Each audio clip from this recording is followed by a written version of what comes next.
পর্যন্ত অনুমতি নেই। তবে আমাদের কথা হচ্ছে আমাদের এই দেশ কাদের দেশ? মুসলমানদের দেশ না বিধর্মীদের দেশ? আমাদের দেশে আমি দেখতে পাচ্ছি আছে গানের কনসার্ট করতে কোনো পারমিশন লাগে না। কথা কি মিথ্যা না সত্যি? দেখবেন গানের কনসার্ট কোনো পারমিশন লাগছে না। বড় বড় সিঙ্গার কোনো পারমিশন লাগবে না। হুজুররা আসলে কি পারমিশন লাগে?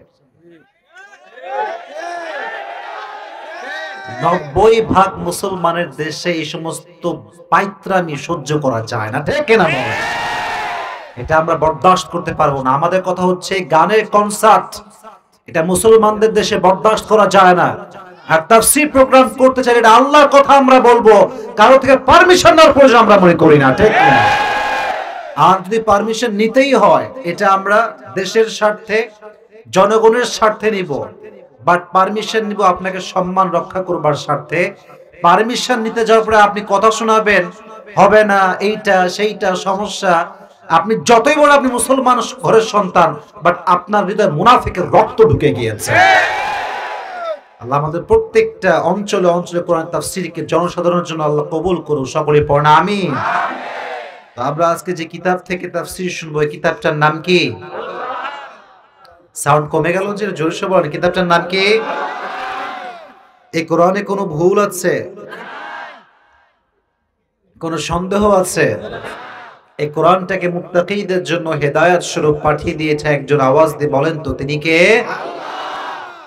আচ্ছা বলেন তো, এই পৃথিবীতে সবচেয়ে সৌভাগ্যবান জাতি কোন জাতি? মুরব্বীদের আওয়াজ খুবই টনটনে আওয়াজ আজকে, মাশাআল্লাহ। আবার বলেন কোন জাতি? কোন সন্দেহ আছে আপনাদের ভেতরে? একটু উল্টায় দিচ্ছি প্রশ্নটা, চাঁদপুরের ভাইরা একটু কান্না দিলটা খাড়া করেন, দিলের কানটা খাড়া করেন। মুসলমানরাই হচ্ছে দে আর দ্য লাকি নেশন, সৌভাগ্যবান জাতি তারা। আমরা হচ্ছে সেই সৌভাগ্যবান জাতি। আচ্ছা, এই পৃথিবীতে সবচাইতে দুর্ভাগা জাতি যারা সব জায়গায় মার খায়, ফিলিস্তিনে মার খায়, আমেরিকাতে মার খায়, কাশ্মীরে মার খায়, প্যালেস্টাইনে মুসলমানদেরকে আজকে বোমা মেরে লক্ষ লক্ষ শিশুর জীবনকে ধূলিসাৎ করে দেওয়া হচ্ছে। তাহলে মুসলমান জাতি সৌভাগ্যবান, আবার এরাই মার খায়, এরাই সবচেয়ে দুর্ভাগা। কেন আমরা দুর্ভাগা জানেন? দুর্ভাগা হচ্ছে এই জন্য যে কোরআনটা পেয়েছি, বা আজকে আমার বয়স 25, 30, 40, 50, সূরা ফাতিহা আমি আজকে ঠিক মতো পড়তে পারি না।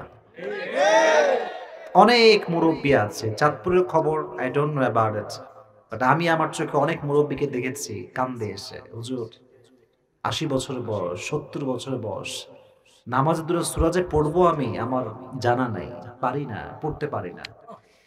এই জীবনের কি মানে আছে যে জীবনে দুটো সূরা আমি পড়তে পারি না? এই জীবনের কি অর্থ হতে পারে যে জীবনে আমি 10 জন সাহাবীর নাম জানি না, 10 জন নবীর নাম জানি না? এর কতগুলো যুবক আসছে আপনি দেখেন। অনেক যুবক কোন দলের খেলোয়াড়, কে ক্যাপ্টেন, কে ব্যাটম্যান, কে বলার, সব জানে। কোনটা ব্যাটসম্যান কোনটা বলার সব নাম জানে, বাট সেই যুবকটা 20 জন সাহাবীর নাম আপনাকে মুখস্থ বলতে পারবে না। একজন মেয়ে, যুবতী মেয়ে, হিন্দি সিরিয়াল দেখে বাংলার চাইতে হিন্দি বেশি বলতে পারে, পাকিস্তানি ড্রামা দেখে, বলিউড ফিল্মস, হলিউড ফিল্মস দেখে আজকে যুবকদের মাথা বিগড়ে গেছে। ট্রেন্ডটাই চেঞ্জ হয়ে গেছে। আজকের যুবক যারা আছে এরা দাড়িকে নবীর সুন্নত হিসেবে মানে না, তামিল নায়কের দাড়িতে তারা দাড়ি রাখে আজকাল। এজন্য আমাদের কপালটা পুড়ে গেছে। আমরা সৌভাগ্য জাতি হওয়ার পরেও কপালটা পুড়ে গেছে। কোরআনটা আমরা পারি না, মানি না, বুঝি না। তো আমার কথা সবার জন্য একটাই, আপনাদের এলাকায় আশেপাশে মা বোনরা কি আমার কথা শুনতে পাচ্ছে? মাইক কি দূরে সাউন্ড যাচ্ছে না? আমি আর মা বোনদেরকে অ্যাড্রেস করে দুই একটা কথা বলছি। It's not just for them, it's all you. মাশাআল্লাহ, it's all for all you, সবার জন্য।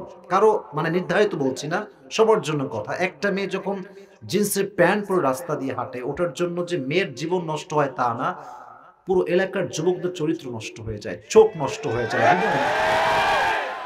সব নষ্ট হয়ে যায়। বিশ্বাস করেন কেন হয় জানেন? একজন মেয়ের ডোন্ট টেক ইট নেগেটিভলি। আমি কোনো মানে বাজে কথা বলার জন্য এখানে আসি নাই। ভূমিকায় আছি তো তাফসীর শুরু করতে আর বলা হবে না এসব। জাস্ট বলার জন্য বলতেছি না, বোঝাবার স্বার্থে বলতেছি। মনে করুন আপনি চাঁদপুরের রাস্তাতে বসে আপনি চা খাচ্ছেন, চা। মোড়ে আছেন। ১০-১২ জন বন্ধুরা বসে আছেন। দেখবেন একজন মেয়ে যখন জিন্সের প্যান্ট পরে হেঁটে যায়, সাধারণ যুবক যে কখনো মেয়ের দিকে তাকায় না, দেখবেন তার চোখটাও ফ্যাল করে তাকায় থাকে।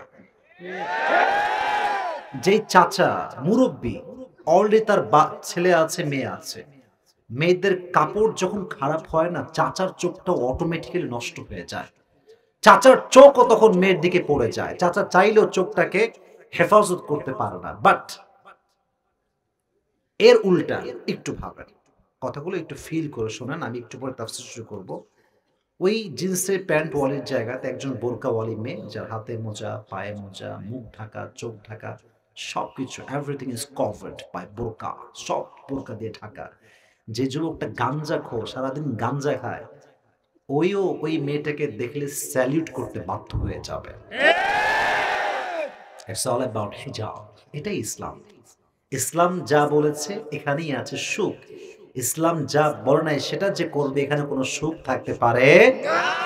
তো আমার বোনদেরকে বলো, বোনেরা আমার, চাঁদপুরের মাটি এটা ইসলামের ঘাঁটি, এটা ওলামায়ে কেরামদের ঘাঁটি, এটা আলেমদের ঘাঁটি, এটা ইসলামের ঘাঁটি, ঠিক না? এখানে আপনি আপনার বেপরদায় চলে এই মাটিকে আপনি কলুষিত করবেন না, নষ্ট করবেন না। আর আপনি মাথায় রাখবেন, আপনি যেমন হবেন আপনার স্বামীও ঠিক ওই ঘাটেরই হবে। আপনি জিন্সের প্যান্ট পরে ঘুরে 10 জন ছেলের চরিত্র নষ্ট করবেন, আর আপনি ভাববেন যে মুঝে जो मिलेगा यार पाक साफ ही मिलेगा, ये नहीं हो सकता।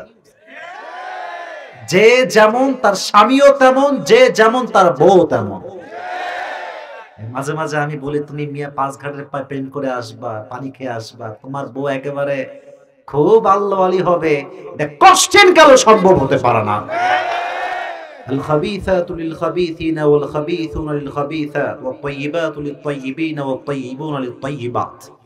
Allah says in this ayah, good character people, they will have good character people, and bad character people, they will have bad character people. তুমি যেমন হবা তোমার স্বামী তেমন হবে, তুমি যেমন হবা তোমার বউ তেমন হবে। Now the decision is yours. What kind of quality that you will need for your wife? তুমি কোনটা চাও তোমাকে এখন ডিসাইড করতে হবে। যদি ভালো চাও নিজেকে ভালো রাখো, শুধরে নাও। ये दिन दिन नहीं है और भी दिन बाकी है, जमाना अभी खत्म नहीं हुआ है मेरे दोस्त, अभी भी देखना बहुत कुछ बाकी है। তুমি আজকে উল্টা পাল্টা করবা, দিন সে তোমার কপালটা পুড়বে, সবার কপাল ঠিকই থেকে যাবে, ঠিক কিনা বলো যুবক ভাইরা? আল্লাহ প্রত্যেকটা মা বোনকে যারা আমাকে শুনছেন অনলাইনে কিংবা অফলাইনে, সবাইকে খাদিজার মতো চরিত্রবান হওয়ার তৌফিক দান করুন। আমিন।